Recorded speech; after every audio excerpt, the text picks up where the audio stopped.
questions to Dr. Gary, please post it in the chat, or you may ask directly to Dr. Gary during the Q&A session. Okay, so now let's have a short briefing on our speaker today, Dr. Gary. Yeah, right. So Dr. Gary is currently an associate professor at UCSI. He has published over 50 papers in leading academic journals such as Expert System, SSCI, ABS level number 3, Computer in Human Behaviors, SSCI, ABS level 3, Tourism Management, SSCI, ABS level 4, and many others, just to name a few. Dr. Gary, this one I think is 2 months ago, so I believe that now you have more. Okay, so he has also the recipient of the Outstanding Reviewer by Internet Research and several journals published under Emirate. Right, so in the past few years, he has reviewed over 400, I don't think this is the updated figures, articles, indexes in the Web of Science. Okay, so in his publication is cited over 2,600 times with current H index of more than 26. Okay, so Dr. Gary, I pass the phone to you. Okay, thank you so much. Okay, hi folks. Just give me a minute. Let me share my screen. Sure. Okay. Okay, sharing. Okay. Are you guys able to see my slides? From my side, is clear enough? How about the rest? Yes, can. Yes. Okay. Thanks. Okay. Great. Okay. Anyway. Hi everyone. Good afternoon. Now, today's topic is on writing for reputable and top-tier journals. Now, you can just address me as Gary. So I'm actually from UCSI Graduate Business School. Now, maybe before I start my presentation, just some brief profile about myself. Currently, I'm an associate professor. My research area is actually on consumer behavior. It is actually part of marketing. What I does is that I study on the behavior of consumer, especially in the adoption of mobile. Okay, so I study from many perspectives, from tourism to shopping, to even learning, to advertisements, healthcare, and so on. Okay, so that's my main area. But over the years, right, because I need to supervise students from diverse areas, I have also ventured into another new research area. So my research is also on supply chain, quality management, like green supply chain, photo quality management, and so on. So this is my secondary research. So my main research is still basically back on consumer, so that's about myself. If you have actually Googled my profile, I've been an academician for a very long time, about 13 years ago. Now, if you Google my photos, right, especially my younger days photo, you will realize that I used to have a lot of hair. Okay, and now, you can see the effect of writing. So every time when someone congratulate me on Facebook, like, oh, congratulations on your research publications, they do not know how suffering it is, to get a paper published. How many nights that you need to sacrifice in order to write your paper. So it is not easy at all. Anyhow, I've been very fortunate. I have a very good team that supports me through all my whole 12 to 13 years. So I've been very fortunate as well to receive quite numerous awards. Some awards are inclusive of the Young Service Researcher Award in Yogyakarta, Best Paper Award by Kasetsart University in Bangkok 2010. Received Best Paper Award as well from Professor Bin Shan Lin, the Editor-in-Chief of Expert System with Applications, ABS Level 3 Journal.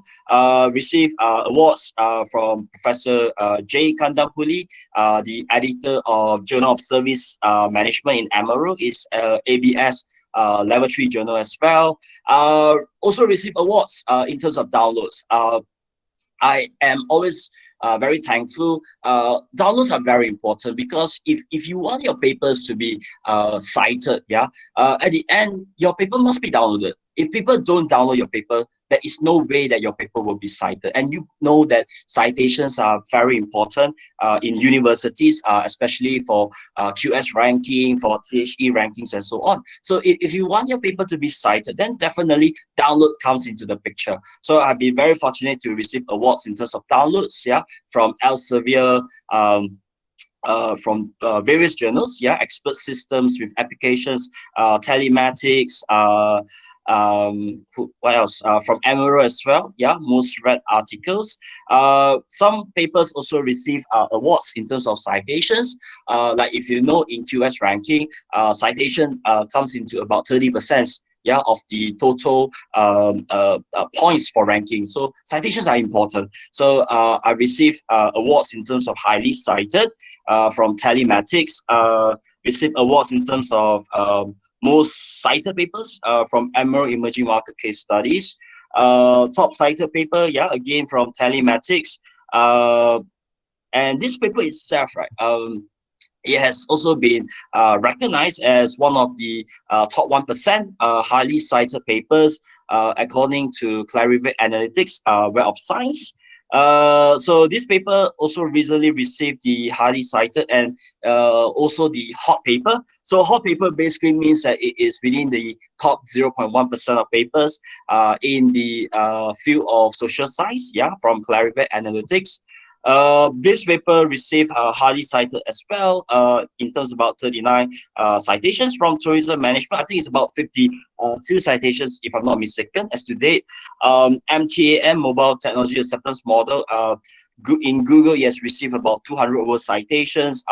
Over here, I think today is about 100 over citations as well. Yeah, from expert system with applications. So I reviewed quite a number of papers. Basically, if you also include non-Clarivate Analytics paper, I should have reviewed about almost 900 over papers.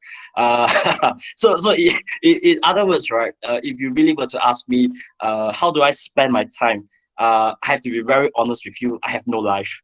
Okay, no life in the sense that I don't watch television because I find that a waste of time. If I have the time, I need to do my research. If I don't do my research, I got to review papers. Yeah, but having said so, reviewing papers has been a wonderful thing because you get to read a lot of new ideas. Yeah, you get to see a lot of new things, which otherwise you would not have done so. Yeah, so if I'm not mistaken, I review about maybe about 670 or 680 Clarivate Analytics articles from various journals.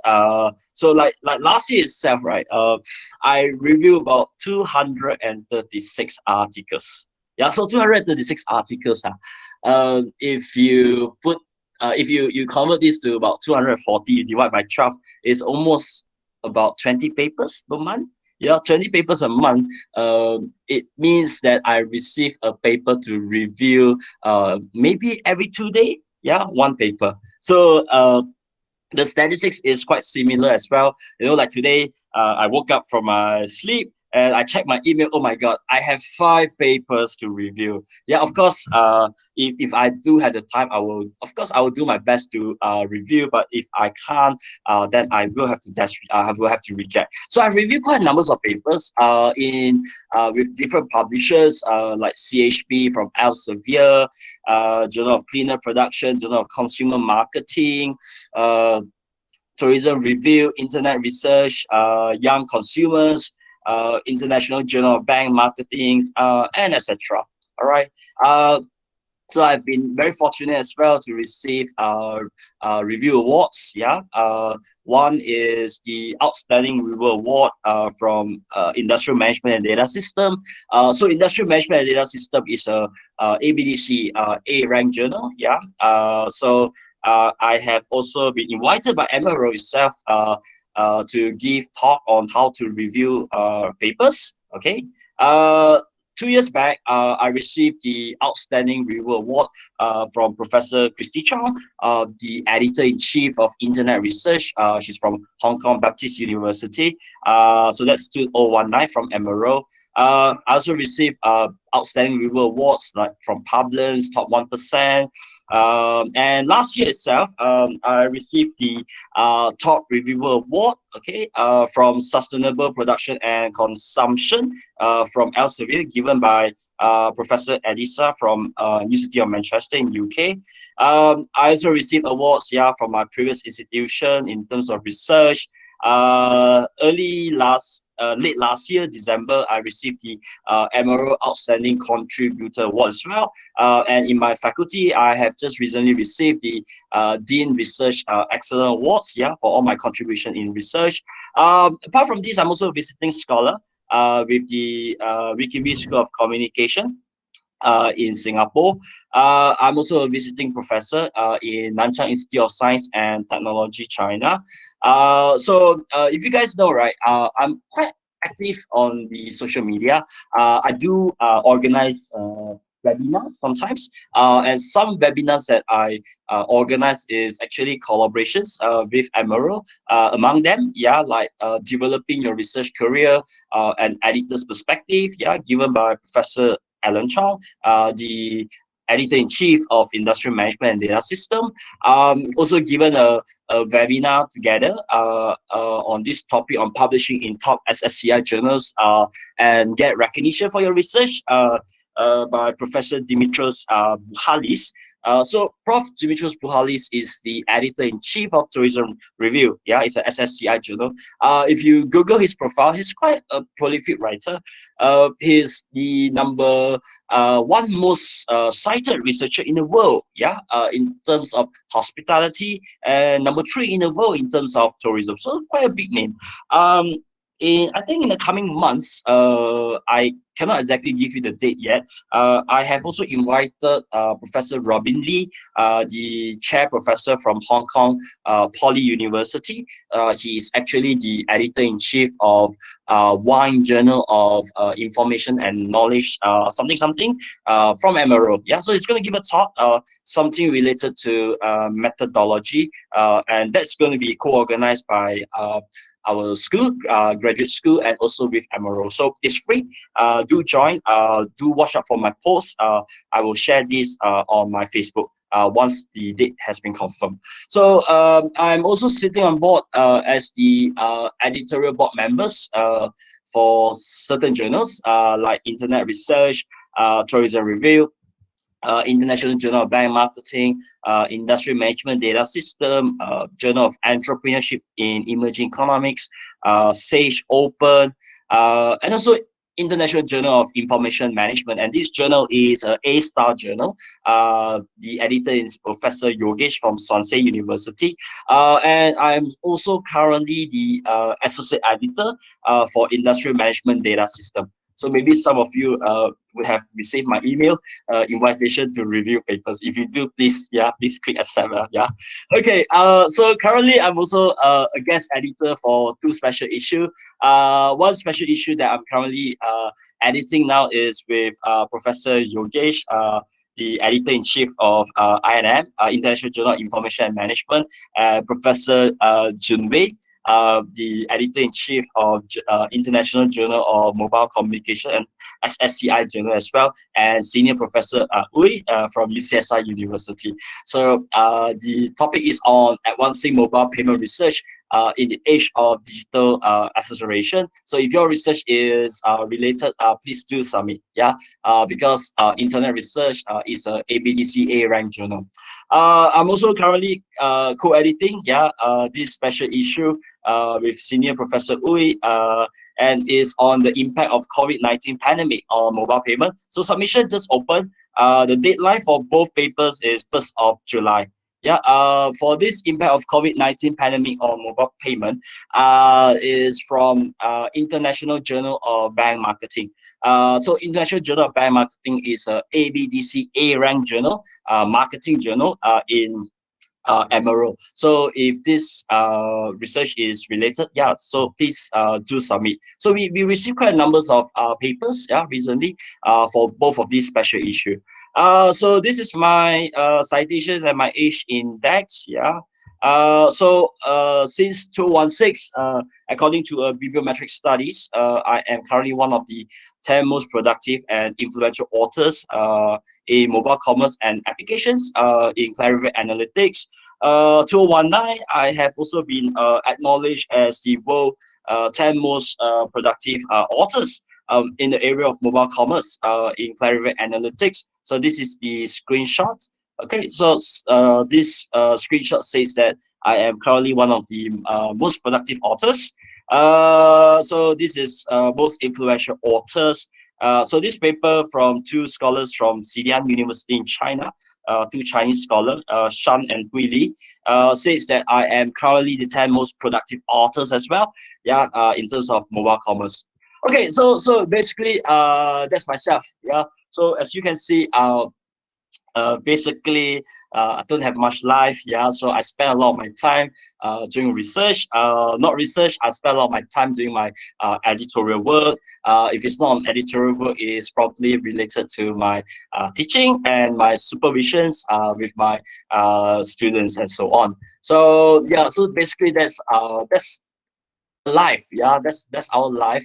I'm not sure for some of you, but it's not easy, but I'll share some of this experience with you in a short while. Okay, anyway, so today's topic is really about writing for reputable and top tier journals. So I'm going to start off by telling you what it means by reputable, what it means by a top tier journal, and then of course how do you exactly write a reputable and top tier journal papers. So of course, in terms of writing, there are many different presenters probably have their own style. So this is very much my own style. Okay, so feel free to disagree as well if you don't think it's correct. And of course, towards the end is the Q&A. Yeah. So if you have any questions along the way, please feel free to type in at the chat box, or maybe towards the end we will open the questions. Yeah, for all of you. So let's start off by defining this. Now, what exactly is this called reputable and top tier journals? Now, it really depends on universities to universities. Okay, like in certain universities, they'll say that when you talk about reputable and top tier journals, is Q1 journals. Q1, yeah, is usually related to Web of Science like SSCI, SCI, SCIE, AHI. So it must be Q1. So and if your impact factor is like 8, 10, 11, that is even more reputable. But then again, it depends from universities to universities.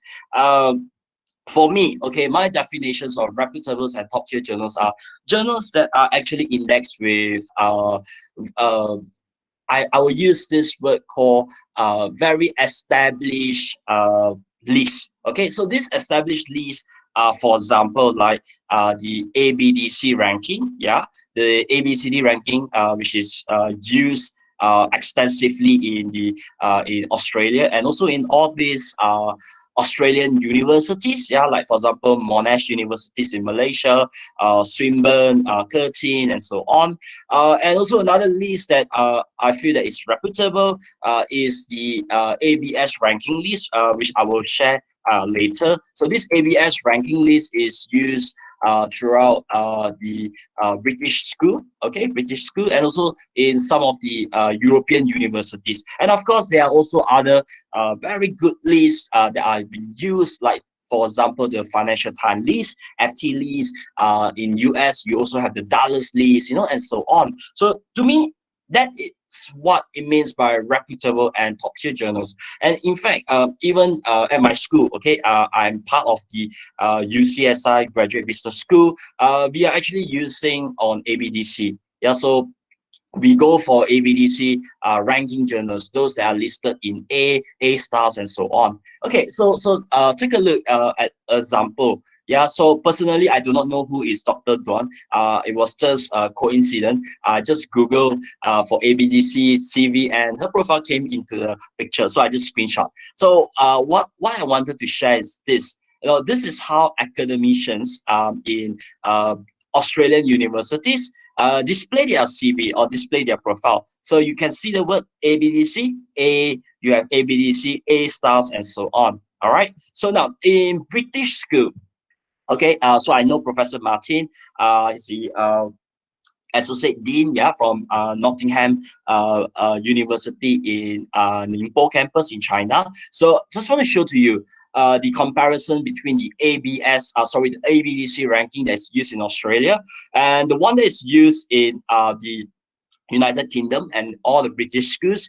So they use this thing called ABS. All business school is actually from this AJG list, academic journal guide. So you have the list like ABS level 3, ABS level 4, ABS level 4 stars, and so on. So you can see different universities in different parts of the world, they use different kind of ranking lists. Yeah, so these are really good ranking lists that you should consider, okay, to use. Yeah, apart from benchmarking yourself, against SSCI Q1 or SSCI Q2 or SSCI Q3 and so on.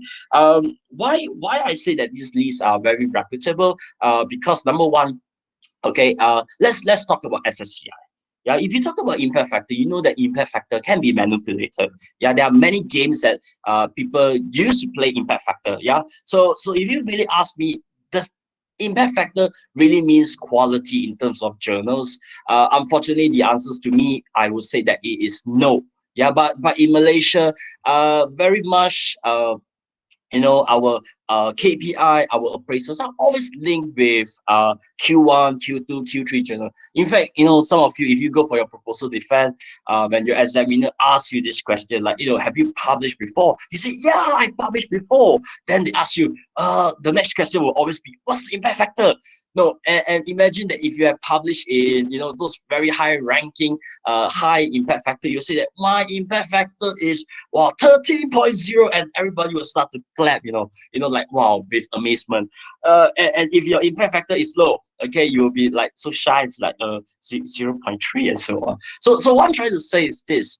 I mean, in Malaysia, I do understand that this is some sort of the yardstick used for graduation. Yeah, in many of the universities, also used in terms of appraisal as well. But nonetheless, these are not really the quality that you should actually consider. The one that I'm trying to expose all of you from today's webinar is that there are also other ranking lists that you can use apart from SSCI, SCI, SCIE, and so on. You can think about the ABS ranking, and the ABDC ranking. So now ABDC ranking, you can maybe after today's webinar, you can actually Google ABDC, and there's a list. Okay, and the list from the internet will actually gives you all the top ranked journals like A star. A star means the best of the best. A, B, and C for a lot of categories. Whether you're from marketing, whether you're from tourism, whether you're from hospitalities, human resource, there are rankings for this. Yeah, so you can check it out. Also, this list, the academic journal guide, is the one that I refer to as ABS ranking. So the criteria is slightly different. So as you can see for ABS, ABDC, they use A star, A, B, and C. But if you look at this ABS ranking, they use 4 star, 4, 3, 2, and 1. So it's quite similar. But if you do notice, right, these ABS and ABDC ranking, sometimes the ranking is slightly different. Like for example, certain journals can be listed, okay, as A star, for example, in ABDCA, but it's not listed in ABS. Okay. All right. Okay. So these are some of the quality lists that I can suggest that you can adopt in your future. All right. Now, let's talk about writing. Okay. Now, when we want to write a paper for publication, especially in a very reputable and a top tier journals, there are many aspects that we will have to take into consideration. So I'm going to cover everything from the title to the conclusion. But of course, today's webinar is about an hour plus, so I'm not able to cover everything, but I'm just going to give you the important elements. Yeah, the takeaway are these are all the important things that you can follow, and if you can follow, yeah, at least you stand a better chance, yeah, compared to your peers in getting your paper published. Now, the most important thing, right? If you were to ask my opinion, in every article, yeah, titles are very important. Whether your article at the end of the day is good or whether your article at the end of the day is bad, that's a secondary story. Yeah, the first thing is an editor, okay, or even a reviewer will look at the title before deciding, whether your paper is or like this. So having a good titles are very important. Yeah, so having good title also indirectly leads to downloads. Yeah, and of course, if there are downloads, okay, lots of downloads, that will also leads to one very important thing called citation. Okay, so they are highly related to each other. So title should be concise, it should be accurate and informative. And most importantly is that when I look at the title itself, it will tell me what is your article all about. So like for example, if I look at this article title called NFC Mobile Credit Card, the next frontier of mobile payment. So technically, before I even start to read, let's say I'm a reviewer, definitely I know that your paper is going to be related with NFC. Is probably something related to mobile, is something related to credit card, it's something related to mobile payment and so on. So your title actually represents the paper. So it should reflect whatever that you are writing. And more importantly is that when you write a title, yeah, suggestion is that you should always avoid abbreviations. Yeah, unless the abbreviation is something well known, people know about it. Yeah, that's fine. Yeah, because if you simply create your own abbreviations, the problem is that when someone search for your articles, they may not be able to discover your article because of the abbreviations that you use. So it's very important that you should avoid abbreviations unless this is something well known. Now, when you talk about a title, my personal opinion, writing a title, right, is very different. Writing a title for a journal is going to be very different as compared to writing a title for a thesis. Yeah, writing a thesis, you have to follow to those conservative guidelines. You got to use very traditional way of writing, like for example, a study on an empirical investigation and analysis. Those really really boring topics. But please, if you're going to write for a journal article, you don't write this kind of boring title. Yeah, and empirical investigations on MMU students in Malaysia. It's going to be dash rejected. So try to come up with creative titles. Titles that are catchy, titles that can spark interest. Yeah, among readers and so on. I shared this recently, last 2 years. Yeah, it's not recently, it's 2 years ago. I did a workshop, yeah, in my former university, on grant writing. And also, so we were talking about coming up with titles, and there was this group, and they came up with such a beautiful title. The area is related to tourism, so it's something on this ghost for sale, question mark, the dark side of tourism. So it's very interesting. How can you sell ghosts? Ghosts, hantu. So the thing is, these are very catchy titles. Even if I'm not interested in reading your article, or maybe your article may not be that good, but because of your title, it will lead to people will download your article to read. So you already win half of the battle. So main point is, please put some emphasis on coming up with a good title. And then now you ask this question. So Gary, you say that title also important. How do I exactly find samples of a good title? Well, if you read journals like practitioner journals, okay, practitioner journals like Harvard Business Review, you realize that they always have very good titles. Yeah, like for example, why do your employees resist new technology? It's very interesting. Yeah, or sometimes you can take a look at newspaper. Yeah, newspaper. Most of the time, the titles are very misleading. It may not exactly reflect the full contents of the article, but it's very catchy.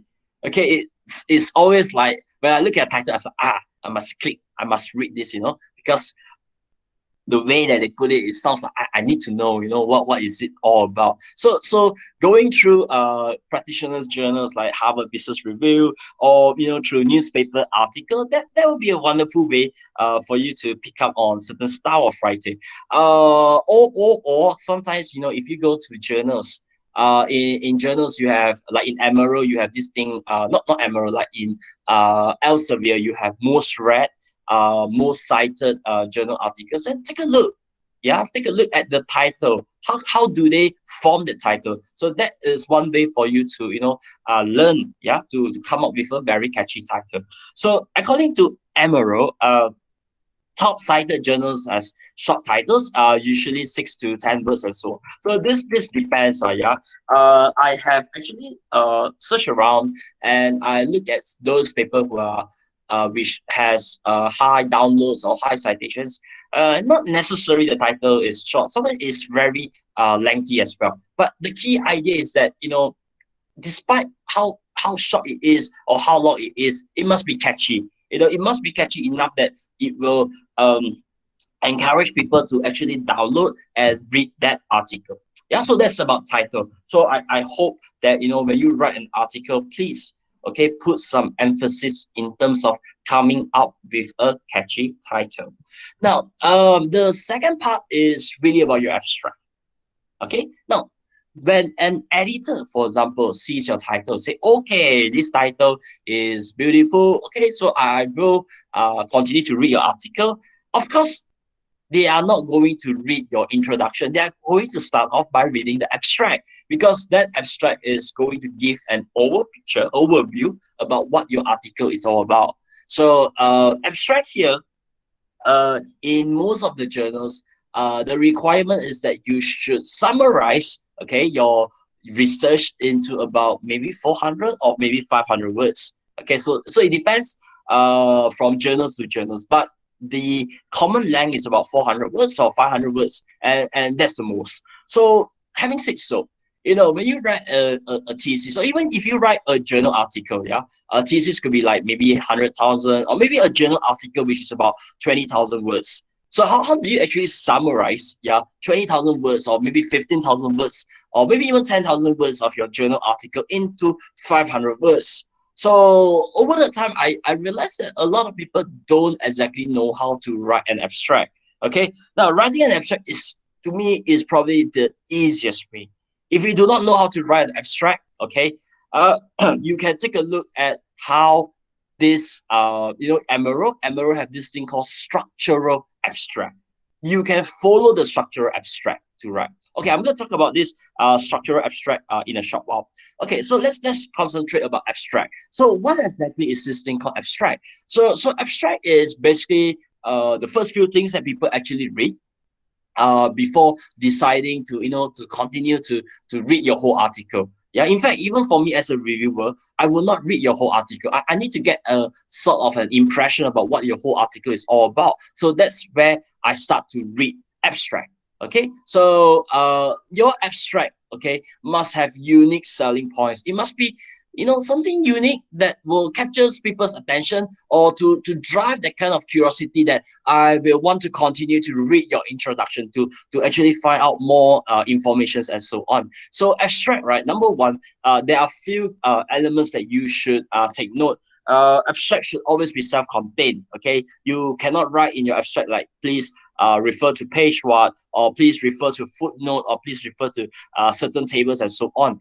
And of course, in your abstract itself, there must not be any references also. Okay, it should be just self-contained.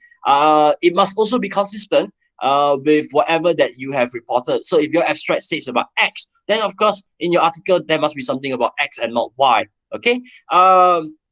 Other important things that you should take note is really about keywords that you use. So some search engine optimizations I will use the word suggested that if you want your article to be searched as like number one, compared to number two or number three and number four, try to ensure similar keywords. Yeah, those that you use in your title, they should also be repeated. Yeah, in your abstract, so that your chances of article being discovered will be higher. Okay, so this is really about abstract. Now, how do you exactly write a very killer abstract? So as I say again, you can follow the format from Emerald, because to me, Emerald has a very good structure of writing your abstract. So the structure goes in this way. Number one, it must have a purpose. So what is your research article all about? Okay. Then it must also include things like your design, your research design, your research methodology, and your approach. Like for example, using samplings, or using certain kind of analysis, or the certain kind of research theories or research models that you use, and so on. And of course, it also includes things like findings. Okay, so what's great about your research, and also the contributions. Yeah, so contributions are, for example, practical implications. Yeah, contributions to the managerial point of view. It could also be social contributions. It could also be methodological contributions, and so on. And towards the end is usually the originality. So what makes your study so special, so unique? What makes it so different from paper A compared to your paper B? So you see, this structure is very this way of writing is very well structured. If you submit a paper to Elsevier, yeah, Elsevier, of course, they don't really have a certain format. You can write whatever that you wish to write, but bear in mind, okay, if you really want to write a very good abstract, follow this format. Okay, so you may start off by, like in Emerald, if you upload your paper, the system is fixed. So there will be a column called purpose. So this is what you write. So if you submit to Elsevier, for example, or even to Taylor Francis, they don't have like purpose design. So you don't have to write the word called purpose. You can just start by, writing the purpose of this paper is to extend, and then this second part, partial least square, equation modeling was adopted, and so on. And you just combine. So that is that way that I'm suggesting to all of you. So you can take a look at some of my papers, like recent published papers in Supply Chain Management and International Journal, is a BDC A rank journal and a ABS level 3 journal. Blockchain based halal traceability system, hype or reality. So you can take a look how we actually construct our purpose. How do we construct our design, our methodology, our findings, and the originality and value of the paper. Okay, so that's about abstract. So remember, uh, uh, title is important, yeah, but abstract is also equally important, yeah. So abstract should summarize your research. Okay, so normally in conclusion, for many journals, the abstract usually is within about maybe 100 words to about maybe 500 words. Yeah, probably this is quite standard, yeah, about 100 to 400 words. So if you do not know how to write, follow the Emerald way, yeah. So this Emerald way is what we call a very structural abstract.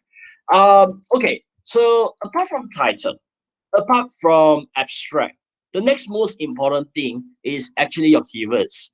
But to be very frank with you, right, I think a lot of you don't see the importance of keywords. Probably you don't even bother. When you write an article, when you complete your article, that is probably the utmost important objective. And when you upload, and when the system prompt you to write keywords, only like, I need to write. Then you start to think about keywords. I think most of us are like this. But I have to caution all of you, this keywords are so important, because if you use the wrong keywords, the chances of your paper being discovered is not there. So you use the right keywords, then people will find your article, then people will download your article, and of course your article will receive the necessary citations and so on. So it's very important that you must put emphasis on using keywords. To me, if a journal article allows me to put like for example 15 keywords, I will use it to the maximum. Okay, because the more varieties that you have, the chances of people finding your article is higher. Like for example, if your research, okay, let's say for example, if you do research related to online banking, okay, online banking. Now, what are the odds that when somebody is going to search your articles, they will use the word called online banking? Maybe there are some of you will use the word online banking when you search for articles related to this, but there are also some of you will use the word called internet banking. Yeah, and some of you might also use the word mobile banking. Some of you might also use the word the word dash banking. So you do not know what kind of variations that people will actually use to search for an article. So that is why if you use if they give you a maximum of 50 and you use it to the max, then the chances of your article being discovered is going to be higher. Okay, so that's the beauty of maximizing your keywords. Okay, I give you a very good examples like this, like the interactive mobile social media advertising and imminent approach to advertise tourism products and services. Now, for example, if you do not know what sort of keywords to use for this article, think logically. If you are going to do research, okay, something like this research, what sort of keyword will you use in order to search for this kind of articles? So maybe some of you will use keywords like social media. Some of you probably will use keywords like advertising. Some of you probably will use keywords like tourism, products, and so on. Now, if you do not know, have all these keywords in your article. So if someone does research on social media, and when they search for social media, your article will be there if you use social media as your keyword. If somebody is doing research related to marketing, for example, and they use a word called advertisements or advertising, then your article will appear. Or someone does research related to tourism, yeah, and they use the word called tourism products, and your article will be there as well. So you see, if you use the right keywords, people will discover your article easily. So keywords is so important. Don't neglect this. Okay, put priority. Have a discussion with your team and ask them, like, this kind of article, what kind of keywords will you, use? Have some discussion, find out the kind of common words and put it in. All right. So other thing about keywords, yeah. So that's about keywords. So bottom line, please put in emphasis on writing your keywords. Now, so we have talked so far in terms of title. Yeah, as I said, you want people to download your articles, then your title got to be catchy. Yeah, it got to be catchy enough to induce people's kind of reaction to download your article. Then the second most important thing, of course, will be your abstract. Okay, so abstract is like a summary of your whole article. It's used by reviewer. It's also used by editors, yeah, to skim through your work before deciding whether to dash reject your article and so on. Then of course you have things like keywords and etc.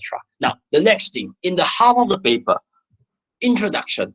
Introduction comes first. Now introductions are very important because the formation, whether to accept or even sometimes whether to reject your article, very much comes from your introduction.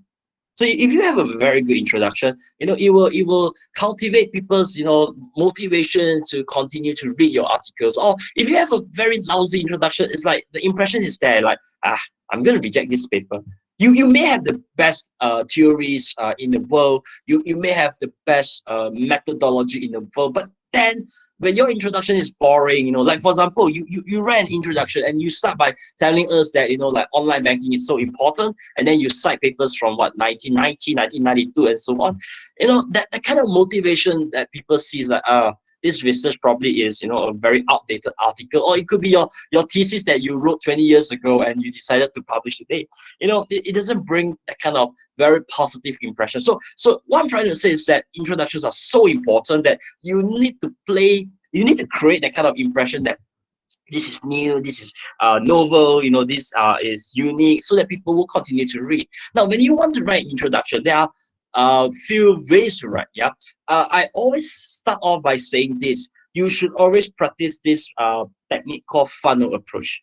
Now, what does this funnel approach means? Now, funnel approach basically means you should always start off by talking about something great, something big, before you move on to a smaller picture. Now, I'll give you a very good example. Let's say I'm doing research on maybe mobile payment, for example. Okay, so maybe the research is related to mobile payment in Malaysia. Now, instead of going straight, like the introduction, I say that, mobile payment, blah, blah, blah, blah, blah in Malaysia, that is a small picture. You should always start off by telling us about mobile payment around the world.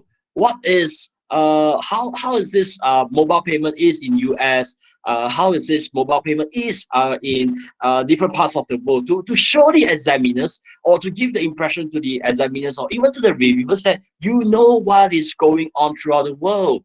Okay, so when you start off from a big picture, then you move on to a final approach, which you narrow down, and then only you talk about the small picture, which is Malaysia. Okay, so of course, from this big picture, when you move on to the small picture, the next most important thing is basically your research problem. Okay, or probably you will say that your research gap. Why? What makes your research so important? What is exactly the issue in your studies? Now, very much right.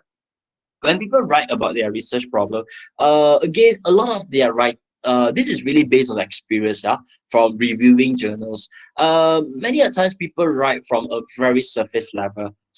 Level basically means that you try to argue in a very simple way, like people do this research, maybe for example in the United States, in those established countries, and nobody does this kind of research in Malaysia, for example. Yeah, or maybe this research has been done, but 20 years ago, today nobody have done this kind of research. So those are great, yeah, because you have a reason why this research is important, or why this research is actually needed. But these are very much surface, okay, surface.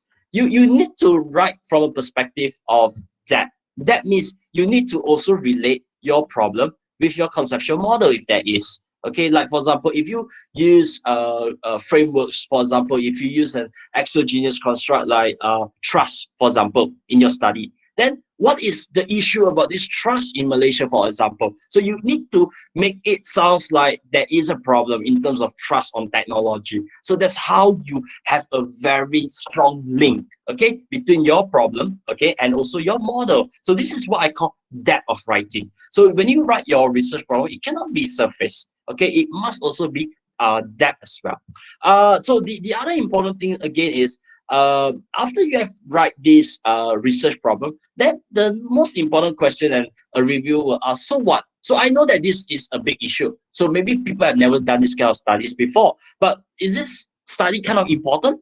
Because doesn't mean that your study, nobody have done it before, is important. Maybe the study is not important. That's why over the last 20 years, nobody wants to do that kind of research. So you need to bring in and tell people the importance, okay, the novelty of your research. That's where that beauty lies. Okay, if you are able to bring in and argue that, for example, if your studies are solving certain kind of theories, certain kind of problem, that shows value in terms of your research. Okay, so that's the place where also you explain about the importance of your data, the methods that you're going to use, how this is going to be different compared to other papers that have published in these areas over the years. And of course, towards the end, it's very important because you need to tell people what is exactly the objective of your research. Okay, and also the contribution. So what at the end of the day, a reviewer will always ask this. So I know your research, there is a gap. Okay, so I know you want to do this research, and I know it's important because you mentioned it's important. But so what? Okay, so what will your kind of research brings, yeah, in terms of contributions to researcher, to practitioners, or even to society? So you need to bring this out. Of course, I do know, contributions to researcher, practitioners, and societies are like your implication sections, which you are actually writing at the end of your article. But you should also write this out, yeah, to let people know that my studies, not only has contributions, not only about solving gaps, it also has a lot of contributions to multiple perspectives. I always share this story. When I joined the academia 12, 13 years ago, I was with Utah. So I remember at the time, I follow my supervisor. So my supervisor is Senior Professor Ui King Boon, yeah, the current Dean of UCSI Graduate School, for conference. So he always tell me this, Gary, you are young, you should go for conference, go and meet important people, get to build your network. So I said, okay. So I followed him. So I remember we went for a conference in Thailand. Okay, so I remember during that conference itself, he told me, hey, look. I said, yeah. He said, look at that guy. So I said, yeah, what about that guy? He said, that guy, it is a very, very, very important people. I said, oh, okay. So what is so important? He is an editor-in-chief. Wow, I was also very impressed. Yeah, editor-in-chief. He said, he's from Elsevier. So he said, go and talk to him. Then I asked him, what should I talk about? Then he said, go and think of a topic to talk. So I was like, okay. So being 12, 13 years ago, I'm just like a fresh graduate.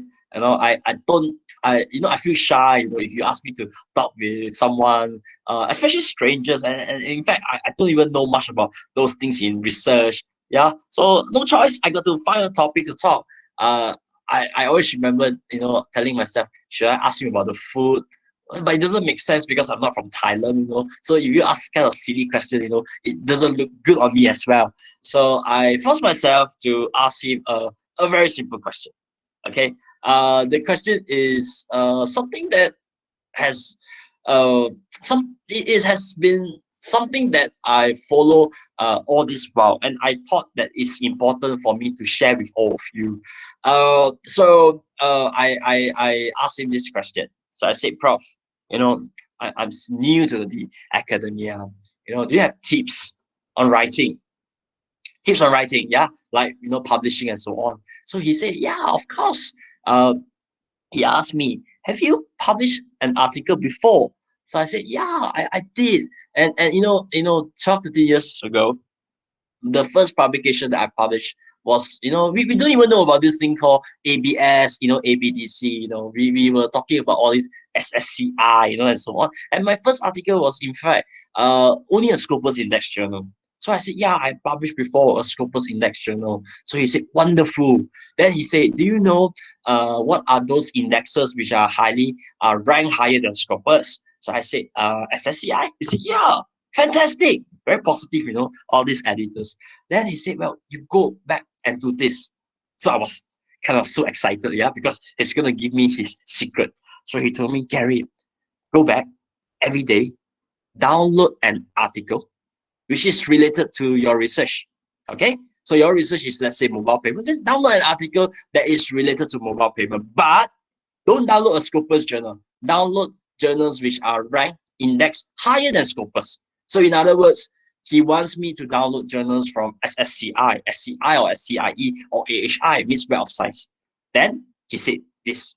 Now, where do you want to learn how to improve? Which part in your writing do you want to improve? So I said this introduction. Then he said, okay, go back, download the paper, which is related to your area, on any journals which are ranked higher than Scopus. Read the introduction. So every day, you just need to read the introduction. So imagine if you read this for 30 days, okay? If you read this for 30 days, then you have 30 ways of writing an introduction. Then I was like, you must be kidding. Yeah. I really, in my heart, I was like, you really must be kidding. I am asking you suggestion on how to improve my writing, and you gave me a technique called go back and read an article. One day, 30, one article, 1 month, 30 days, 1 year, 365 days of writing. You must be kidding. I really, I really expect something more practical, practical. So then I told my supervisor, hey, is he joking? He asked me to read one paper a day. 1 year, I have 365 of writing and introduction. Then my supervisor looked at me very serious and said, Gary Tan, this is an editor-in-chief. Editor. If editor tell you like this, must be, of course, there are reasons. Otherwise, he will not be an editor, right? Then I think about it. Logic. Very logic. Because he's an editor. Definitely what he said may have certain merit. So he asked me, because you are new to the academic world, you do not know. You should go in with an open mind, open heart. Yeah. Do what he said. So okay. I said, fine. I will do what he said, because I'm also very skeptical. Okay, very skeptical whether this is true or not true. But again, I never because I'm not really in academia at the time. I take this in a very positive way. I say, okay, never mind, I just give it a try. You know, no harm. Just give it a try. So of course, when I start reading the first article, it doesn't tell me anything. Yeah, the second, the third, the fourth, the fifth, I read it, for the first 2 months, I don't see anything. Then I don't know why, all of a sudden, when I woke up from my sleep, maybe in the third month, so I open an article to read. Then when I read the sentence, then after that, I realize something. I roughly know how the story will go. It means, like for example, this is how you write. Then the next part, I will know roughly what you will be writing. Then I was like, eh? Then I opened up the next article. I began to see something. I saw a pattern of writing. Then I realized that, oh my God, every introduction, no matter how beautiful you use your English, or you play with words, there are always pattern of writing.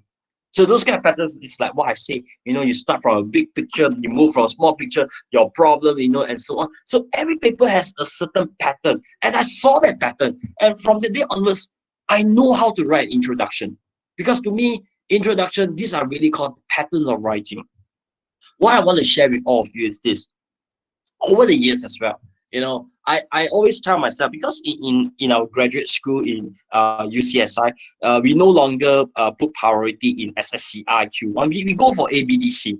Yeah, so ABDC, is not a easy task. Yeah, it is a very difficult task, especially if you want to publish in ABDC A and A star journals. Yeah, so we have no choice but to force ourselves to only read A and A star journals. Yeah, in order to really pick up the way to write that kind of A-star introduction. Otherwise, if you read those low-ranking journals, you can never write that kind of techniques. And over the years, I began to realize that, hey, even in A-stars and A journals, there are also certain patterns that you can actually follow. Like I give you a very good examples. Many a times I saw these, especially in those top ranked journals, when they start the introduction, instead of really telling you about the research problem, the research gap, they talk more about theories. Okay, they talk more about how these studies are contradicting with theories, and how these theories are going to solve the issues of mankind and so on. So those are very interesting. I give you an example. Like for example, you talk about gravity. Okay, so gravity, in our simple understanding, gravity basically means that whatever that you actually throw up, it will bounce down. Simple as that. So imagine you write this kind of theories in your introduction. Theory says that, things that you throw up, it will bounce down. But then in Malaysia, it doesn't happen that way. Malaysia, okay, the scenario is it defies the gravity theory, where anything that you throw, it will go up even higher. You see, when you write in this kind of way, people, whoever the audience is, whoever the reader is, they'll say, hey, you sure not? People will be so curious. People will be like so motivated to continue to read your article, to really find out, really is that true? So that is the kind of techniques that you can actually think about incorporating, to write in your introduction, to create that kind of and so on. So what I'm trying to say is that if you really want to publish in all these reputable top tier journals ranked in ABDC, ABS, and so on, then of course try to read good A-star, A or ABS level 4 or 4-star journals. You look at the writing style, you will know that it is not similar like how you read some SSCI Q1 or Q2 journals and so on. Okay, so you need to learn. All right, so that's about introduction. Now, the next thing is really about your literature review. So what exactly is literature review? So literature review here basically means it's a review of past studies, yeah, that are related to the context of your studies. Okay, to sum it up. So when you talk about literature review, yeah, there are two very important aspects that you need to write in your literature review. Okay, so the first thing, a literature review not only consists of this thing called past studies. Okay, a literature review also consists of this thing called theory. I can tell you very important thing. I don't know about other fields like in science, but in social science, theory is the heart of the paper. If you want to get your paper in to ABS, ABDC, A star, rank journals and so on, you need to give priority to your theory. It's not really about your gap. It's really about your theory. Theory needs to be number one. Okay, I'll talk about some theories in a short while. Okay, so when we talk about theory, right, of course, there are many different kind of theories, okay, the concepts and so on. To submit, to make your understanding easy, yeah, for today's webinar, there are just two simple theories that you can take note for today, take away. One is what we call a grand theory or grandiose theory, and another one is what we call a middle range theory, okay, or mid-range theory. Now, what are the differences between a grand theory and a middle range theory? Now, middle range theory probably is easier to understand. It's probably something that all of us used to apply in our research. So, middle range theories are usually theories to make your understanding easy. Theories that has construct like this, that actually, they have picture. Yeah, they have picture to visualize the thing. So from this, you know that, oh, for this like theory of planned behavior, for this behavioral things to work, there must be attitude, subjective norms, control. It will lead to intention, and then that will form your behavioral things and so on. So all this is what we call a middle range theories: theory of reason action, theory of planned behavior, diffusion of innovations, UTAUT2, TRATPB, DOI, diffusions, and so on. So these are what we call middle range theory. Theory with pictures, yeah, to make your understanding easy. Now, grand theory, on the other hand, is slightly different. Grand theory doesn't exactly have a picture. Okay, usually are represented by words. A very good example is just like gravity. So gravity is something like what goes up must come down. So you can use a grand theory to actually explain many phenomena. Like, for example, why if you step on top of a tall building, yeah, if you step out from that range and then you fall and you will die. Why you will die? Because this thing called gravity pull you down and so on. So you can use a theory like a grand theory to actually explain many phenomena and so on. Now, the tough thing about writing a theory is you want to publish in all these ABS, very top tier ranked journals, right? You use theory which are middle range theory and you combine, is a bit difficult. Okay, I have to be very honest with you. It's going to be a bit difficult. All right. If you are able to represent whatever that you are doing just with one theory, okay, to sum it up, like for example, a grand theory, you win. You win means your paper chances of getting it through will be very, very high.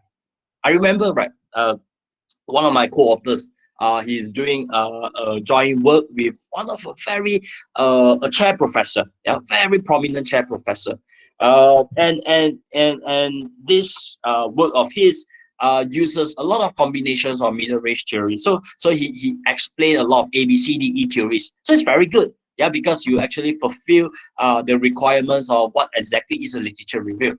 So I remember I saw this comment. He said, having all these middle range theories are good, okay, but can you find one theory that can represent all the theories that you are using? So my co-author asked this, so what is he actually asking? The thing that the person is asking is actually your grand theory. So if you read through all these very good papers, like for example, MISQ, Quarterly, and so on, yeah, or those 4-star ranked journals, they use grand theory to explain. And it's not easy. It's very difficult, right? Theory building is not, I mean, if you ask me for Asian writers, theory building is never it's not our expertise.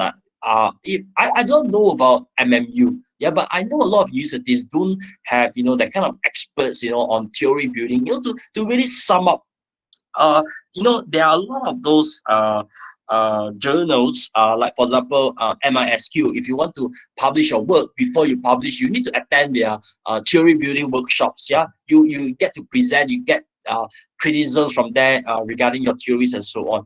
You want to improve, you need to read, yeah, A-star journals, level 4-star journals on how they create their grand theory. That's where you actually can learn.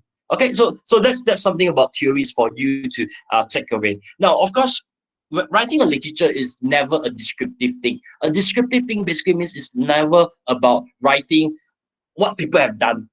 It's also about putting your own voice, the putting putting your opinion and so on. So it is very important that when you write something, especially your theory, you need to criticize the theory as well, because not all theories have what we call this thing called positive. It has also negative aspect. So you need to criticize theory to show that you are bringing your writing from different perspective. So that is what we call very good writing. Okay. Now, so other things that you have to take note when you discuss on this thing called past studies. When you discuss on past studies, right? I'll give you a very good example. Tan et al. Found relational bonds affect intention to adopt mobile learning.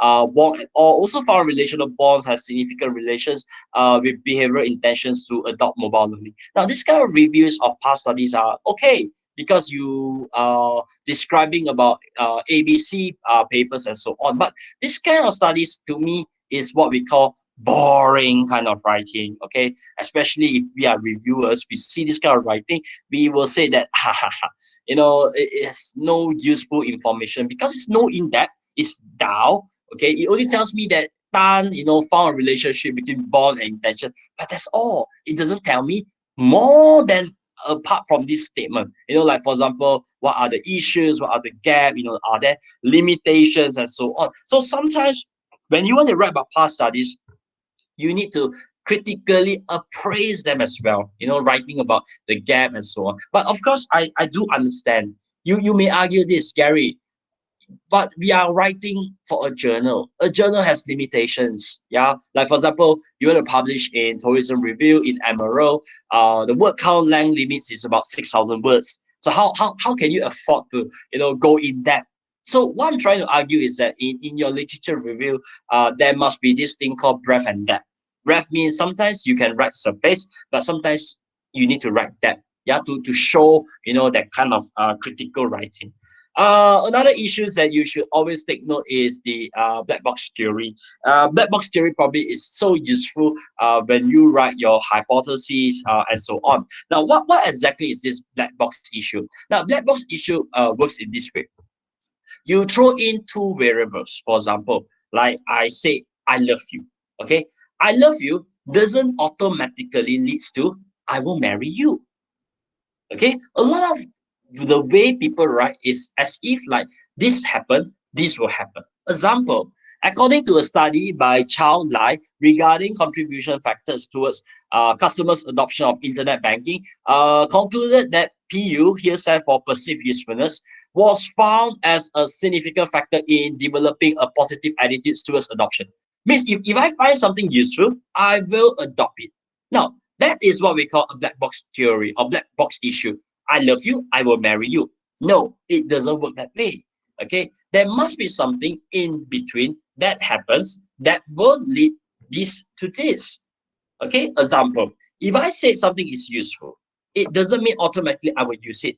There must be something that in the middle that has trigger that will lead me to use it. Like for example, if I find something useful, example, I can use mobile shopping as an example. I can do shopping while I'm working, okay, or while I'm in a public transport. So I save a lot of time. So all this kind of time I can use to spend with my family. So my family, my kids are more happy. So that makes me want to use or want to adopt that mobile shopping. So you see, when you have that kind of clarity of writing, it strengthens your argument of writing. It connects that logical. Otherwise a lot of times when you write, A and then suddenly B, for a reviewer, they have to stress their mind, they have to think, very, very hard. They got to imagine how it leads. So try to avoid this kind of writing. So I always use this word called the black box theory. Okay. So other thing that you need to pay attention is you must always avoid a laundry list.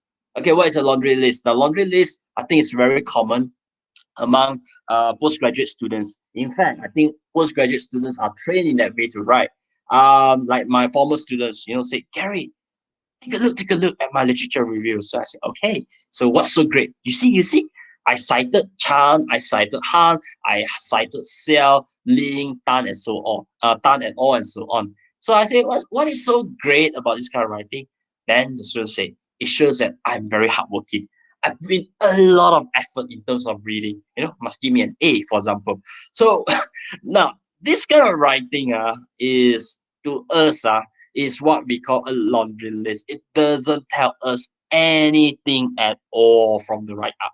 Okay, this kind of writing only tell us that is in agreement with A, B, C, D, E, F, G authors. Now, this kind of writing, please don't write this in your journal article. Okay, to us, writing an article is not about the number of your references. In fact, if you can write lesser articles, your article will definitely shows more originality. I have a co-author, yeah, from one of the Australian universities. He's a full professor. He always tells us this: can you please remove your references? Too many references. Okay, he always tells us this: try to cut less, show more originality in terms of your writing. Now, if you I'll tell you about why this is very important in a short while. So my key point to all of you is be selective.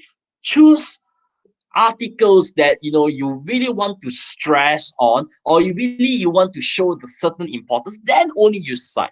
Otherwise, please don't cite all this list in your article. It's not going to bring any contributions in terms of your writing.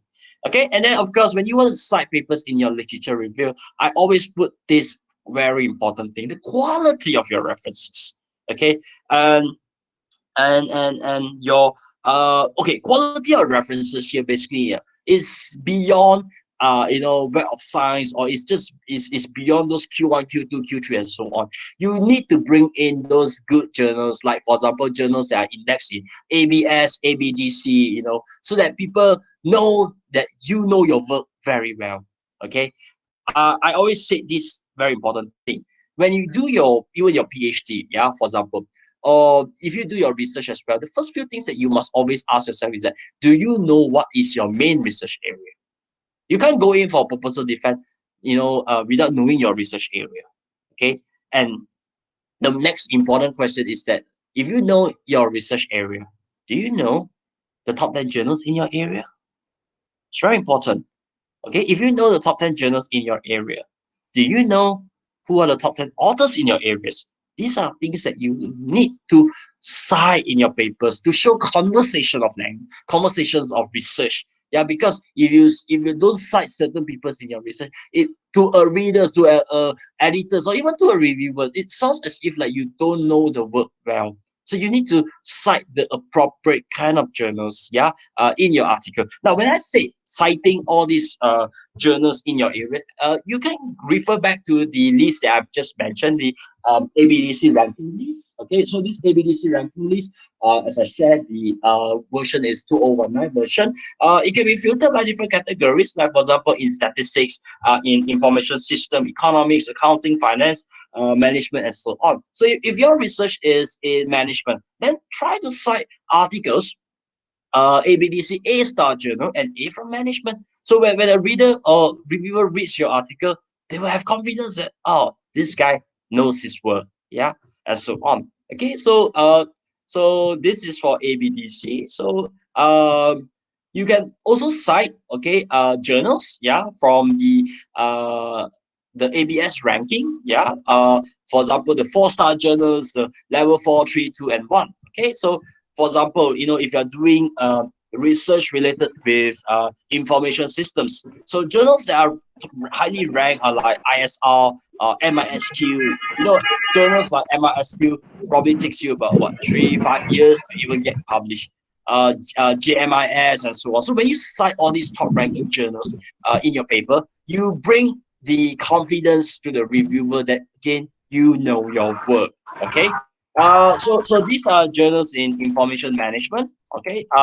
So there are also other ranking lists that you should consider using. One of these ranking lists is from the United States, and is actually known as the Financial Times FT50. So this FT50, right? Very prestigious. Okay, it's used by a lot of business school, especially in the business school ranking. Like for example, why Harvard is ranked number 1 in terms of business compared to other universities and so on. So they use Financial Times ranking list. So FT list is very prestigious, and if you can publish in this FT50, you are someone. Yeah, so there are also other lists that people use apart from FT. They use in US, for example, they use lists like the Dallas list. Okay, the Dallas list. So these are some good samples of journals that you need to cite in your articles if you want to publish in a very top tier ranked journals. And again, be selective. Don't cite because you need to cite. Cite because there is a reason. I just give you examples of a paper published by George Hensela. He's the creator of this software called Adanko. So you take a look at the kind of papers the kind of journals that he cite. MISQ Quarterly. Yeah, it's a 4-star ranked journals. Psychological Matters, Psychological Review, Journal of Academy of Marketing Science, European Journal of Operation Research, MISQ, Psychometrica, Journal of Marketing Research, Journal of Operation Management, the Academy of Marketing Science, European Business Review, Journal of the Academy of Marketing Science, Journal of Business Research, Long Range Planning, and so on. So you see, the way that this guy cites is an example to all of you. You want to publish in good journals, cite quality journals, be selective. Again, I always remember publishing in top journals is not about the number of your references, but it's about the quality of your references. Okay, so I'm not going to talk a lot about methods because different people have different kind of methods. Some of you could be qualitative researcher, some of you could be quantitative, and even in quantitative, we have many different kind of methods. Some of you are probably in structured equations, some of you are probably using machine learning, big data analytics, predictive modelings, and so on. So I'm not going to talk more about this, but I only want to give you some suggestion. If you are going to write something related to certain kind of area, know who those experts are in the area. Okay, and take a look at how they write, how they display their tables, what kind of analysis that they use. That's where you actually can follow, or I use the word called mimic, okay, so that your research looks high class as well. Now, the next few things is your discussion of your research. Okay, so discussion of your research, right, is very much at times people say is the weakest section among Asian writers because we do not know how to write discussion. Okay, now discussion is a place where you only need to tell a few things. Number one, whether your studies are supported or not supported. Simple as that. Okay, then if it's supported, tell us which researcher in which part of the world supports your research. Or if your research is not supported, it means rejected, then who else also rejects, who else also shares the same kind of results like your findings. So you need to put that up. Okay, now the next part is where it shows originality. Tell us, why is this research supported? Why? So when you write why this research is supported, that's where your originality comes from. Now, I remember I met with Professor J. Kandampuli. He is the editor-in-chief of Journal of Service Management, Emerald, SSCI journal. I think he came back from China and he was on a transit in Malaysia. So he met up with me and a few of us. So we were discussing. So he was telling me, Gary, he was talking about discussion. How can you bring in strong and powerful discussion? So especially if you are doing research related to consumers, for example, he said, your novelty really lies in terms of how you argue, about your findings, what makes it yes or what makes it no, and so on. He told me this: try to bring in conversation from different field of your studies.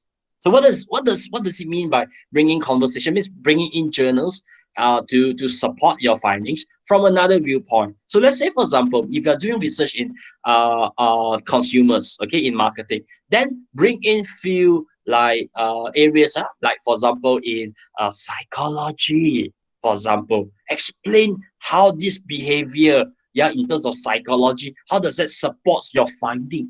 That's going to show novelty in your research, and that's also going to lead to citation because your kind of explanation will be so novel, so unique, that people wants to use to support their research as well.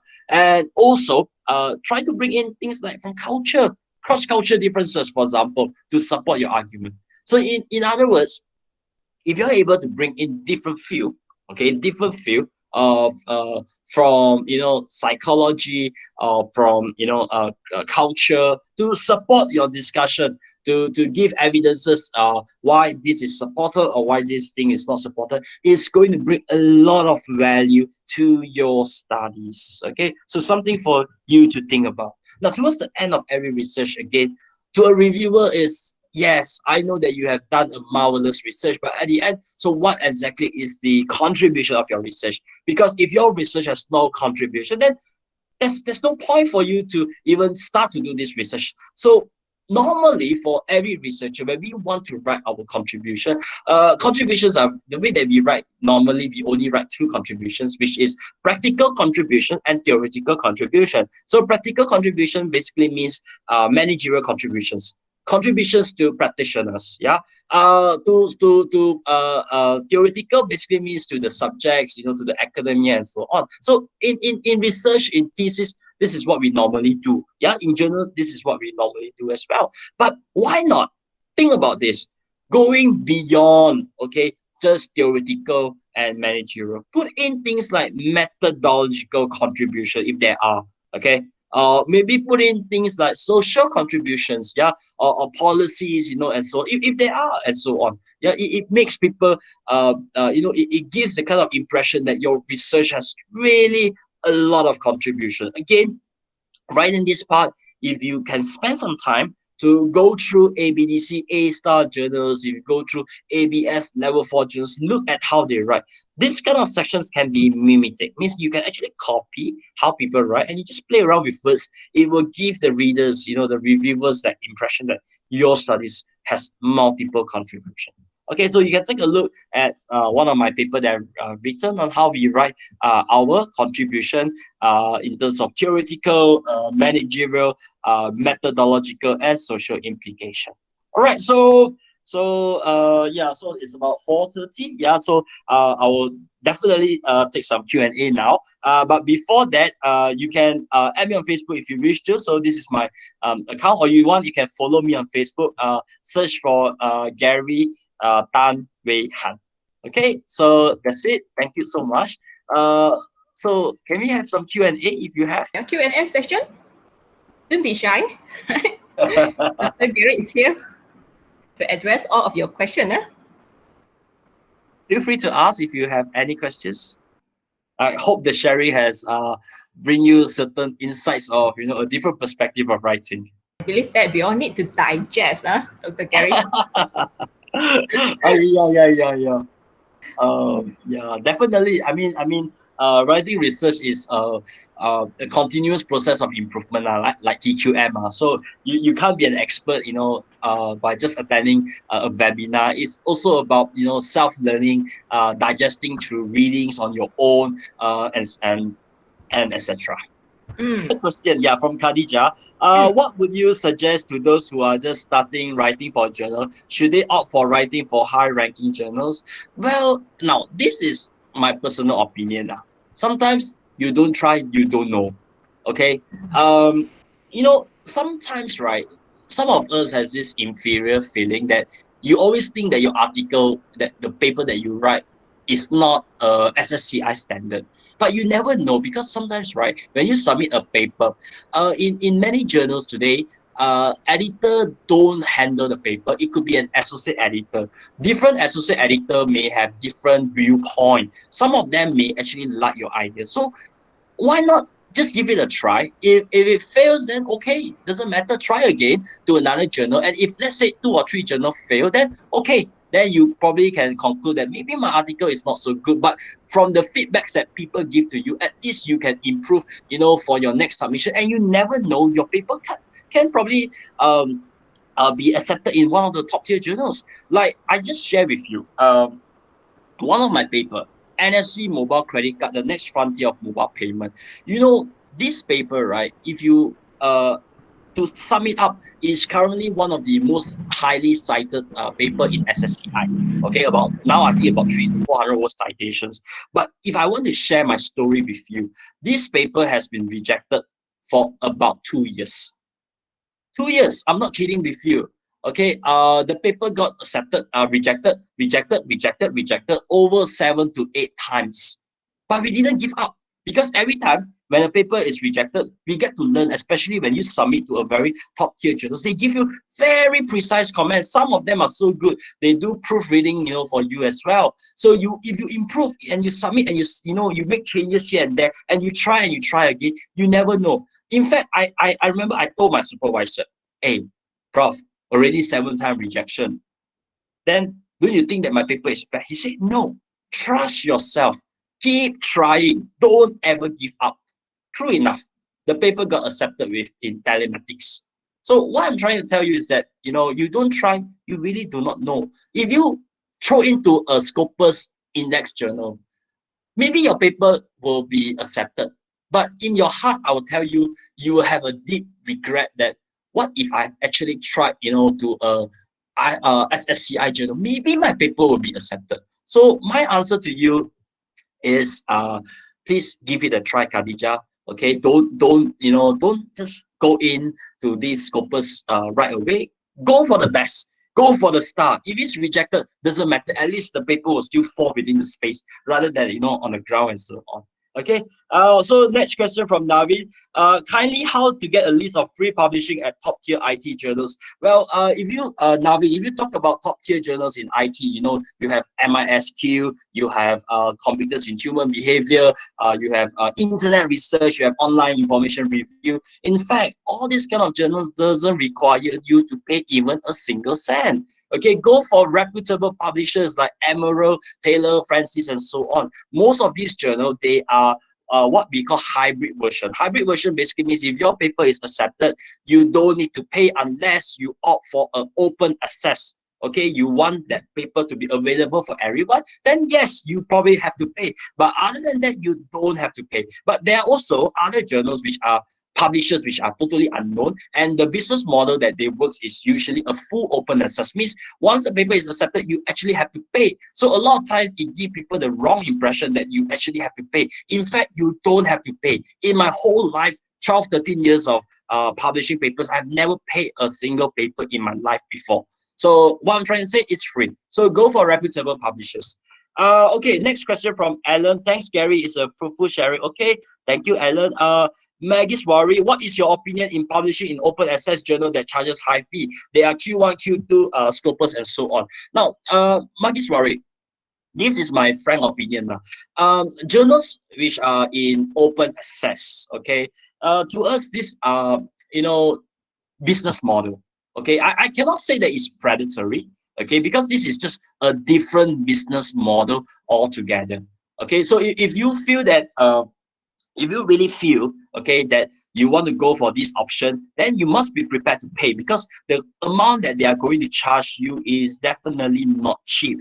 You talk about journals like publishers like MDPI, sustainability. Yeah, you look at the kind of charges that they charge per year is almost the per paper is about 9 to 10,000. So can you afford it in the first place? Even if you can afford it, yeah, how many papers can you continuously to publish with open access? Even your universities also will have a certain budget, and so on. So to me, this is really your option. Okay, it's really your option. I would not say that publishing in open access is predatory or is wrong. It's your choice.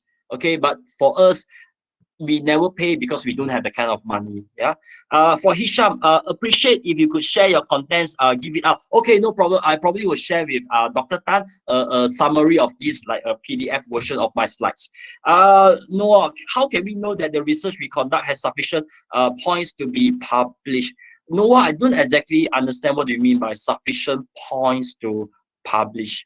Maybe you can further elaborate. Okay. Okay, Khadija said thank you. Muhammad, yes, sir. For postgraduate, high-ranked journals take a long time to get accepted. You are so right. So what is the way to submit a paper to get approved before the final presentation? Now, I have to be very honest with you. I do a lot of workshops, yeah. And some of the workshops that I did, there are a lot of postgraduate students. And these postgraduate students, I don't know, maybe it's like you, they need to publish in order to graduate. Okay, so my say is very simple. If you are going to prepare your research in year 3 and you are waiting for this to graduate, you are going to risk your GOT, graduate on time, things and so on. You should already start writing when you are in year one, and you should already submit your paper for submission. Okay, because when you do a work for your postgraduate, for your PhD, I don't know about MMU, but for most of the university, it doesn't mean that it must be exactly the same model that you're going to use for your PhD. It's so long that it's within your research area, it is still counted. You can also do systematic literature review, which is in your area. It is also counted. So why can't you do this when you're in year one? Why do you need to do this when you're in year three? Because if you do this in your year three, it's going to be very dangerous. And I know a lot of students, what they do is that they submit to multiple publishers when they are in year three, because they something like you, pressure to graduate, and they know that if I submit to journal A, and if journal A reject me after 6 months, I submit to journal B, it's going to waste my time. Why don't I submit to 3 multiple journal at the same time? If you get caught, you'll be in big trouble, because they will bar you from submitting to that journal. Okay, okay, no problem. Nevin Ibrahim, is there any tool or apps to be used for paper proofreading before submitting?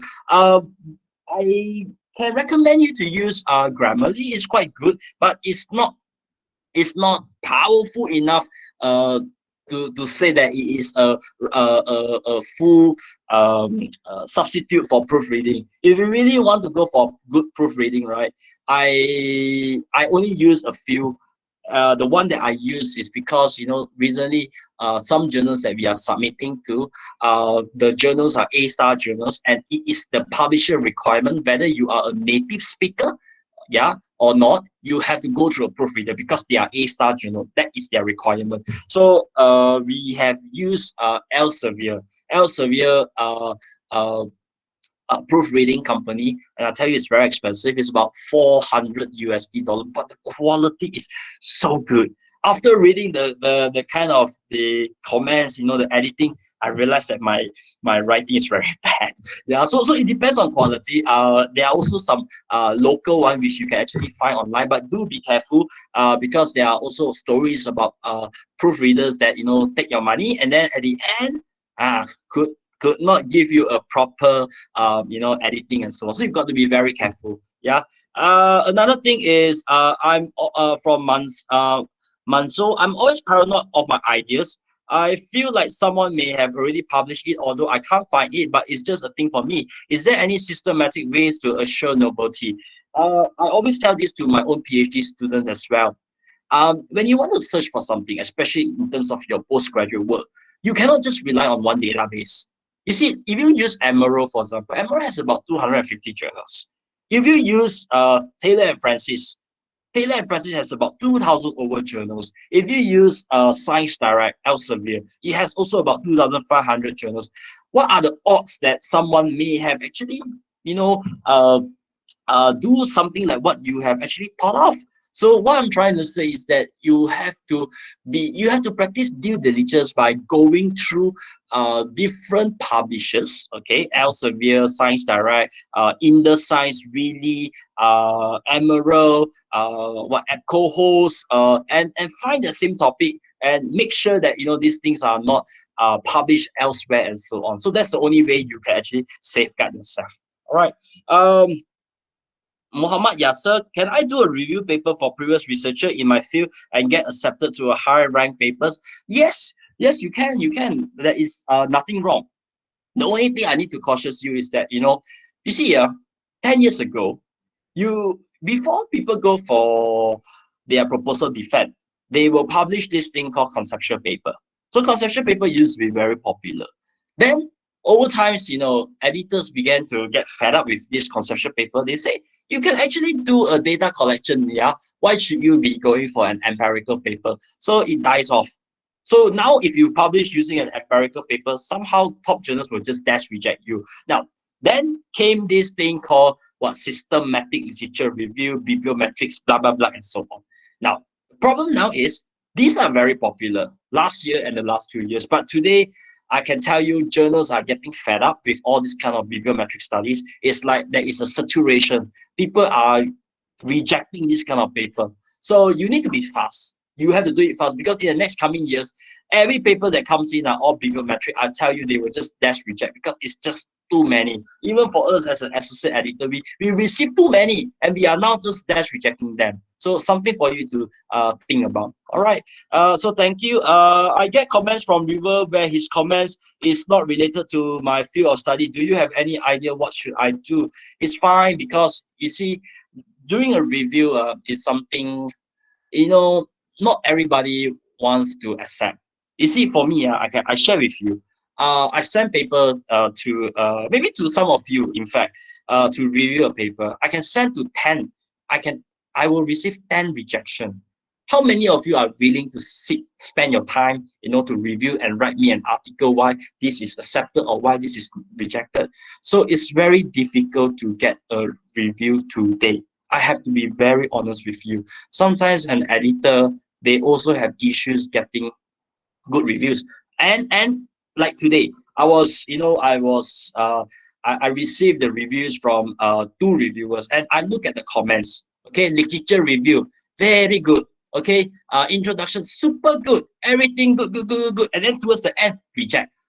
How am I going to send this to you if let's say you are the author? And then another reviewer, give 2-3 lines and then just say I reject the paper. So what I'm trying to tell you is that sometimes it's very difficult, and I do understand why this kind of thing happens, because some editors may not be able to get a good review. So if you feel that the review is not constructive enough, okay, so fine, pull out from that journal, go and submit to another journal. There are just so many journals. Don't limit yourself to just a particular journal. All right. So I hope that helps us, Siti. Okay. Yasser said thank you, no problem. Yeah. Any more questions that you want to ask? Super. Oh, hi, Super. No problem. Hi, Dr. Gary. Yes. Hi. Yeah, thank you very much for this insightful section. You've actually opened my eyes to other things I've been doing wrong, and to be able to actually work on my area of weakness. One issue I discovered looking at your research, you have extensive collaboration. And when it comes to collaboration, I have my kind of not so good experience. So how do you actually manage the issue of trust? Because there are times that, you try to look for a collaborator, you send your paper to them, and they might say they are not really interested. But later you discover that your idea, one way or the other, has actually been improved upon, and it has, got published somewhere else. So how do you go about, building your network? Because without collaboration, it's difficult to excel in research. Let me just share my experience with all of you. You see, you know that I'm on Facebook. Every on and off, maybe every few weeks, I will receive an invitation from someone that I do not know who is, maybe my followers or maybe friends on Facebook, and they will ask me, can we collaborate? Okay, and they will send you the article. You just need to put your name and you just need to submit. Now, you see, there are things that you need to understand. The first thing is that when you want to build collaboration with someone, you need to have a certain profile. Okay, you need to give people the confidence that you are a certain quality, so that people have the confidence to work with you. Because we have already heard so many stories whereby the collaborator who actually pass the work is actually their students' work, or it's a copy work, and they got another collaborator into trouble. So we have heard a lot of these kind of stories. So what I'm trying to say is very simple. You want to attract good researcher. A researcher also will look at you. Who are you? Do you have that kind of experience that they can work, or they are going to suffer and end up doing your work? So you got to understand this in a very rational way. So what I can tell you is that if you are a very fresh researcher, you are a very new researcher, normally unless you show potential that you are able to publish in certain journals, people will have confidence to work with you. Otherwise, people do not know who you are, they are not going to work with you. But if you want to say you want to build network, now this is my suggestion to all of you: go for international conferences. Maybe not now because you have COVID cases, but in the near future, You know, there are those workshops, like for example, I always attend Prof. Jay Kanapuli, the editor-in-chief workshops, not workshops, like the conference. I get to meet a lot of people. And during that conference, you meet these people, right? You get to know them. You talk to them. You show your sincerity. You know, you let them know who you are. You are a student, but you are determined. When people see, it's different. I receive an email versus I talk to somebody who show me sincerity that I can do it, versus that in your email you say you can do it. I will trust that person that I meet, better. So in other words, if there are international conference, you try to build your network with them, okay? Talk to them, ask them for opportunity. I can tell you, people will give you an opportunity. Do that through international conferences and so on. Okay, Kenna? So other question, thank you. Okay, no problem. Thank you, thank you. Okay, thank you. Last question from Khadija. What are some ethical considerations for new writers should be aware of? Number one, plagiarism. Okay, plagiarism is always a very important thing. Okay, I mean, I do not want to share too much, but over the years, I also have a lot of my colleagues who got himself in trouble because of plagiarism. Plagiarism in the sense what? Student make the mistake, the lecturer got to suffer. So I give you a very good example. In one of my friend, he got penalized, okay, for one reason. The student acted as a corresponding author and submitted the paper. And this author coincidentally saw the paper and wrote to the student, why in your paper you have a picture and you didn't source my name? Because it's my picture. So this is not words, this is picture. So my friend was not aware because he's not a corresponding author.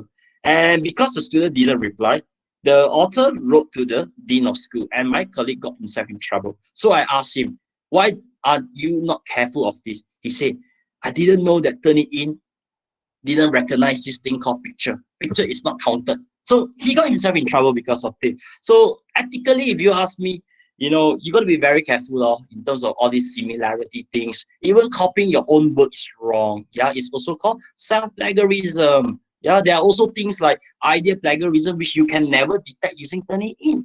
I can tell you there are people who are so good in language that they can play around with words, okay, but you can never detect this in Turnitin because they have already reworked everything. But the way the system of the way they cite is exactly like another paper, you could get yourself in trouble as well. So there are a lot of things, when we want to talk about ethics, that you really need to consider. Okay, thank you. Vishnu Priya, how to get more citations for our research papers? Visibility is the most important thing, yeah, because you don't get visibility at the end of the day, no matter how good your paper is, nobody will know that you have written such a fantastic paper. So try to build your visibility. You can use, like, for example, okay, someone will say that I cannot share because I didn't pay for open access. Now, you can use ResearchGate, for example, but you got to be very cautious because if you didn't subscribe to open access, technically you cannot share the article out. It is violating the copyright because your article doesn't belong to you anymore. So in those sense, you can opt for green open access. Green open access basically means once your paper has been accepted, before you submit the final version to the publisher, okay, you undo all the track changes. That version itself, okay, you keep it. Once the paper has been accepted, that version itself, you under the reference part, under the acknowledgement, you put down that this paper has been accepted by this journal, and what is the page volume. That version is called your own version, and you are free to share with whoever that you want. That is one way for you to increase your citation without violating the copyright. And this is known as green open access option. You Google lah. Okay, so hello, Dr. Gary. Thank you for sharing. My question is, as you mentioned earlier regarding limiting reference in literature review, may I know if this applies to quantitative and secondary data studies as well? Yes, apply to a lot as well. Apply to all of those. In fact, some of the journals that we wanted to submit, some only require us to publish only less than 20 journals. 20 references. What are the best proofreading services out there other than Elsevier? Garumsa, I've never used others apart from Elsevier, but I know there is one very well-known person that always asks authors to give credit to his company once it's accepted. I think you Google around, you can find. Okay. From Muhammad Yasser, from my previous question about postgraduates, may you suggest the kind of research to do to submit during the early years of your study? You can think about using a bibliometric studies. Yeah, bibliometric studies is probably a good topic. Another example could be your area which is related to your topic. That is fine as well. It doesn't mean it must be an exact model. Okay, so hope that helps. Gary, thank you Yes, so much for hi. your hi. It was Hi. a wonderful presentation, and it has cleared a lot of my confusion. I want to know one thing because I'm a new student. So, for the literature review, do we have to maintain any chronological order if we want to cite the past studies? Okay. It depends. This is called style. So when you want to write your literature review, right, you can have many different styles. Some can be trend, it can be chronological. Like, for example, you talk about theories, right? You can say that, oh, 1970, there is a theory. In 1980, there's a theory. It's your style. I have seen top journals, some of them have no style. So it's fine, it's not an issue. Okay. So I Yeah. can just use it randomly. Can, no problem. It's your style, okay? It's your style. Oh, okay. Thanks. All right, no problem. Okay, so thank you for your explanation. Okay, Ho Yan Li, for PhD studies, if I publish a paper related to the area of my thesis but have not been included in my thesis, can I use this as part of my publication requirement? If I publish a paper related to my area of my thesis but have not been included in my thesis, so long that it is related, I think you can, but my suggestion is discuss this with your supervisor first off, just to get the confirmation to make sure that it is okay and so on. All right, because different universities have different requirements. I just do not want to give you a false hope and so on. Yeah, discuss with your supervisor. All right. Okay.